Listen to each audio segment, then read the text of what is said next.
우리가 마태복음을 시작하고 이제 16장에 이르렀습니다. 마태복음을 처음 시작할 때 예수님께서 이 땅에 왕으로 오셨다, 메시아로 오셨다라는 사실과 함께 예수님의 이 땅에 오심을 마태는 구약에 예언된 하나님의 말씀의 성취로 계속해서 구약 말씀들을 증거하고 있었습니다. 그리고 예수님께서 이제 공생애를 시작하시면서 산에 올라가셔서 이스라엘 백성들에게, 유대인들에게 하나님의 나라에 대해서 선포하시고, 또 그리고 말씀으로만 하시는 것이 아니라 산에서 내려오셔서 하나님의 살아계심과 예수님의 하나님 되심을 계속해서 병자를 고치고 죄인을 모으고, 그리고 또 죽은 자를 살리시고 기적을 베푸시고 여러 가지 사역을 하시면서 그 하나님의 하나님 되심, 예수님의 신성을 드러내 보이셨습니다. 그러나 세상은 예수님을 계속해서 배척합니다.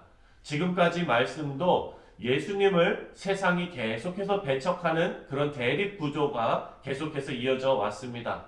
오늘 본문 16장부터 20장까지 지금 그 계속되어져 왔던 이 대립의 구조가 이제 더욱더 고조되는 그런 모습을 우리가 보게 됩니다. 앞으로 내용도 마찬가지로 참된 왕이신 예수님과 그리고 세상의 대립이 계속해서 고조되는 그런 말씀입니다.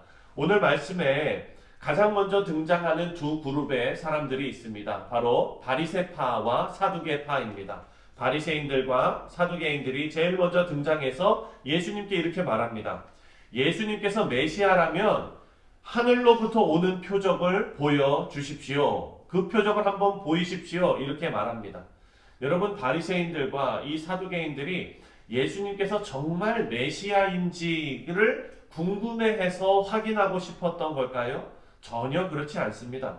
지금 이들은요, 예수님을 어떤 상대로 받아들이느냐? 예수님을 그들과 경쟁 상대로 받아들이고, 그리고 그들의 기득권을 빼앗기 위해서 위협적인 존재로 오신 분으로 지금 받아들이고 있습니다. 그래서 말도 안 되는 어떤 것을 요구해서 그것을 못했을 때 망신 주고, 그리고 그것으로 예수님을 공격하기 위해서 지금 작전을 짜고 있는 것입니다.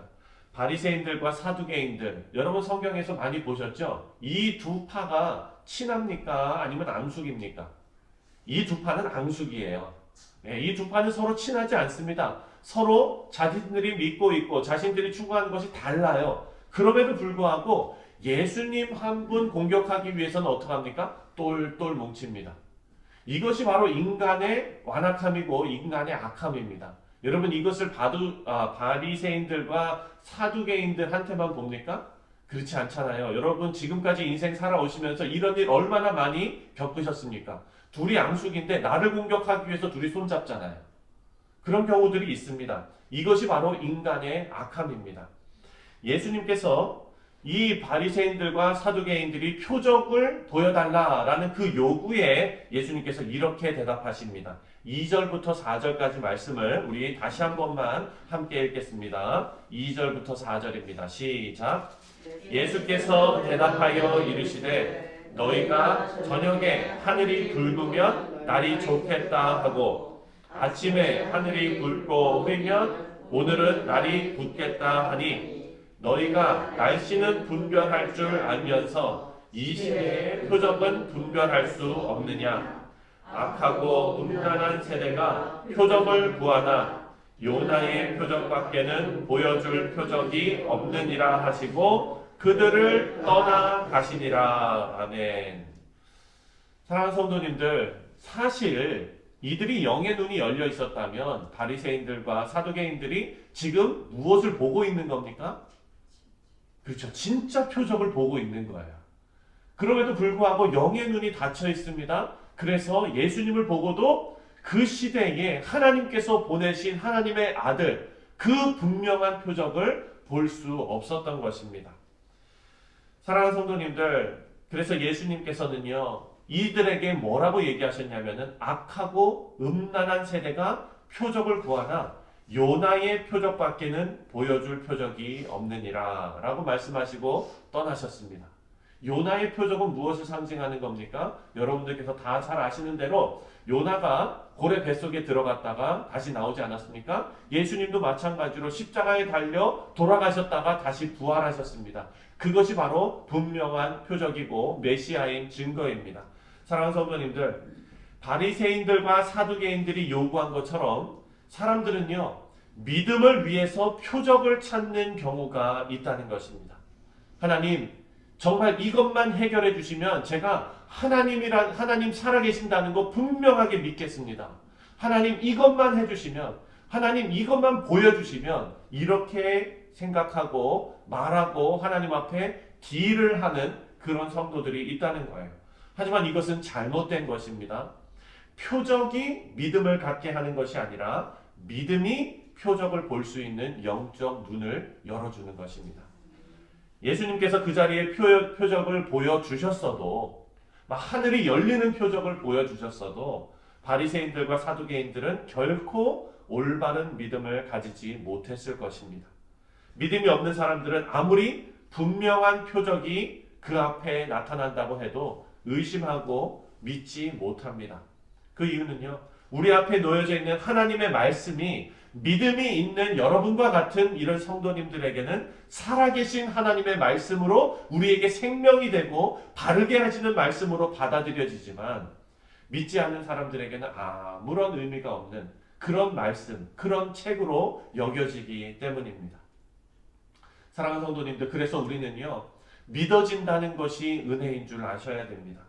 우리가 살아있다는 것, 아침에 이렇게 일어나서 하나님의 말씀을 묵상할 수 있다는 것, 말씀이 나에게 주시는 말씀으로 받아들여진다는 것, 이 모든 것이 하나님의 섭리와 성령의 역사라는 것이 깨달아지는 것, 이것이 지금 우리는 믿음으로 표적을 보고 있는 것입니다. 우리가 잘 아는 대로 히브리서 11장 1절과 2절에 이렇게 말합니다. 믿음은 바라는 것의 실상이요 보이지 않는 것의 증거니 선진들은 이로써 증거를 얻었느니라. 증거는 다른 데서 얻는 것이 아닙니다. 우리 안에 믿음이 있는 것, 성령이 역사하시는 것이 깨달아지는 것, 이것이 바로 내적 증거입니다. 믿음이 표적을 보게 합니다. 믿음이 하나님을 알게 합니다. 믿음이 하나님의 말씀을 깨닫고 믿음이 우리의 신앙을 견고하게 합니다. 사랑하는 성도님들, 믿음으로 견고한 신앙을 갖게 되시기를 주님의 이름으로 축원드립니다.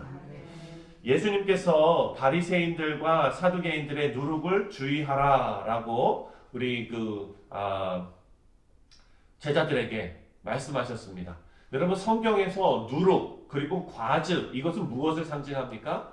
죄를 상징하죠. 쉽게 썩어버리게 하기 때문에, 쉽게 부패하게 만들기 때문에 죄를 상징하는 그런 단어입니다. 6절 말씀을 함께 읽겠습니다. 6절 시작. 예수께서 이르시되 삼가 바리새인과 사두개인들의 누룩을 주의하라. 지금 예수님께서 말씀하신 누룩을 주의하라라는 것은 바리새인들과 사두개인들의 이 잘못된 가르침, 이기심에서부터 나오는 가르침, 자신의 유익을 위해서 나오는 가르침을 주의하라라는 말씀인데, 제자들은 예수님의 이 말씀을 알아듣지를 못합니다. 예수님께서 얼마나 마음이 답답하셨을까 생각이 됩니다. 예수님께서 누룩 얘기하시니까 떡이 생각난 거예요. 우리가 이런 경우를 겪지요. 자녀들에게 혹은 우리 주변의 사람들에게 아주 심각하고 중요한 얘기를 하고 있는데, 점심은 뭐 먹지? 이렇게 말하는 그런 사람들이 있잖아요.